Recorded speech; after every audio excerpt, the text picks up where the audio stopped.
Hello दोस्तों, कैसे हो आप लोग। बजट में कुछ चेंजेज आए हैं जिसमें कुछ कन्फ्यूजन भी है। चलिए उसी के बारे में बात करते हैं कि भाई टैक्स आपको कितनी इनकम पे देना है, 5 लाख तक की इनकम एग्जेम्प्ट है या नहीं। और ये भी मैं बताऊंगा कि आप 10 लाख रुपए तक की इनकम को भी जीरो टैक्स पर ला सकते हैं। कैसे ला सकते हैं, चलिए स्टार्ट करते हैं। मेरा नाम दिव्यांश सेंगर है। सबसे पहले बताना चाहूँगा, स्लैब इंडिविजुअल की में कोई चेंज नहीं आया है। जो पहले था 2.5 लाख रुपए की, वही स्लैब है। 2.5 लाख तक आप पर कोई टैक्स नहीं है। अगर आप सीनियर सिटीजन नहीं है तो सीनियर सिटीजन के लिए अलग स्लैब्स हैं। प्लस 2.5 से 5 लाख पे अगर आप आते हैं इनकम तो 5% टैक्स देना होगा। जितना भी 2.5 लाख से ऊपर आपकी इनकम जाएगी, 5 लाख से 10 लाख की इनकम के बीच में आपको 12,500 रुपये तो 5 लाख तक पे टैक्स बनता है।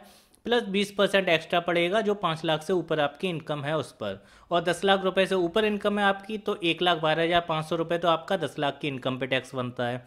प्लस 10 लाख से ऊपर जितना है उस पर 30% टैक्स लगेगा।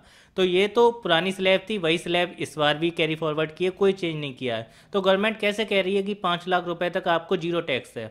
सीधी सी बात है कि गवर्नमेंट ने सेक्शन 87A में कुछ चेंजेस किए हैं। इसमें अगर सिंपल लैंग्वेज में बताया जाए, अगर आपकी इनकम 5 लाख रुपए तक है तो गवर्नमेंट आपका 12,500 रुपये टैक्स माफ़ कर देगी। लेकिन अगर आपकी इनकम 5 लाख से ऊपर है तो 12,500 रुपये वाली टैक्स रिबेट आपको नहीं मिलेगी, तो टैक्स लगेगा। मतलब स्लैब आपकी 2.5 लाख ही है, लेकिन अगर आपकी इनकम 5 लाख या उसके अंडर है तो 12,500 रुपये की टैक्स रिबेट एक्स्ट्रा दे दिया गवर्नमेंट ने, तो आपका टैक्स जीरो हो जाता है। अब जैसा मैंने क्लेम किया कि भाई 10 लाख रुपए से ऊपर भी इनकम आप जीरो कर सकते हैं, तो प्रॉपर प्लानिंग के साथ आप 10,10,000 रुपये तक की इनकम भी जीरो कर सकते हैं। टैक्स आपका जीरो हो जाएगा। मतलब कैसे, तो सैलरी टैक्सेबल पर्सन की बात करते हैं। इनकम 5 लाख रुपए तक जैसे मैंने बताया कि जीरो टैक्स है। अगर आपकी इनकम 5 लाख या उससे नीचे आती है तो टैक्स जीरो हो जाएगा। तो हमारा टारगेट क्या होगा कि इनकम को 5 लाख से नीचे लाना है। कैसे लाना है, 80C जिसमें LIC, PPF, PF या 5 साल की FD, जो आप होम लोन लेते हैं उसका प्रिंसिपल रिपेमेंट या बच्चों की स्कूल ट्यूशन फीस होती है, ये सब 80C में कवर होते हैं और आप इसकी 1.5 लाख रुपए तक की एग्जाम्पशन ले सकते हो। इसके बाद NPA से गवर्नमेंट ने बहुत अच्छा इनिशिएटिव लिया है, इन्वेस्टमेंट प्लान है। 80CCD सेक्शन में आता है, तो इसमें आप एक्स्ट्रा 50,000 रुपये की रिबेट ले सकते हैं।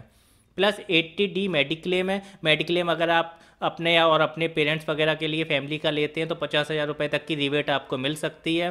सेक्शन 24 में इंटरेस्ट पर रिबेट मिलती है। अगर आपने होम लोन ले रखा है तो 2 लाख रुपए तक की आपको एग्जेम्पशन मिल सकती है। इसके बाद स्टैंडर्ड डिडक्शन दी जा रही है सैलरीड एम्प्लॉयज़ को। कोई भी एम्प्लॉय है उसे 50,000 रुपये की स्टैंडर्ड डिडक्शन मिल रही है, तो ये आपको एक्स्ट्रा रिबेट मिल जाएगी। प्लस जो आपका सेविंग बैंक में इंटरेस्ट है, सेक्शन 80 TTA में 10,000 रुपये तक एग्जेम्प्ट किया हुआ है। तो ये टोटल एग्जाम्पशन डिडक्शन हो रही है 5,10,000 रुपये। ये सारी एग्जाम्पशन मैं वो बता रहा हूँ जो इन्वेस्टमेंट है या फिर आपका मेडिक्लेम वगैरह, जो बहुत इंपॉर्टेंट चीज़ होती हैं आपकी लाइफ के लिए।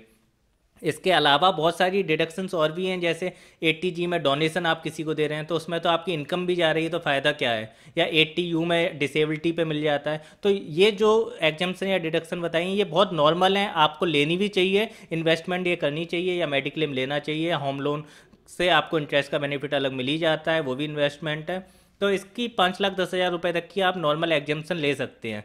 प्लस 5 लाख रुपए की आपकी एग्जाम्प्ट हो जाएगी। तो अगर आपकी 10,10,000 रुपये इनकम है तो आप इस प्लानिंग के साथ जीरो टैक्स पे पूरी इनकम कवर कर सकते हैं। प्रॉपर टैक्स प्लानिंग के साथ आपका टैक्स जीरो हो गया। उम्मीद है आपको ये वीडियो पसंद आई होगी। पसंद आई है तो लाइक कीजिए, शेयर कीजिए, इसे सेव करके रखिए अपने पास, जिससे आप ईयर एंड पे प्लानिंग कर सकते हैं। 31 मार्च 20 में 10 लाख रुपए तक की इनकम को भी आप जीरो टैक्स वैलिड तरीके से कवर कर सकते हैं। Thanks for watching and like and share करते रहिए। Thank you.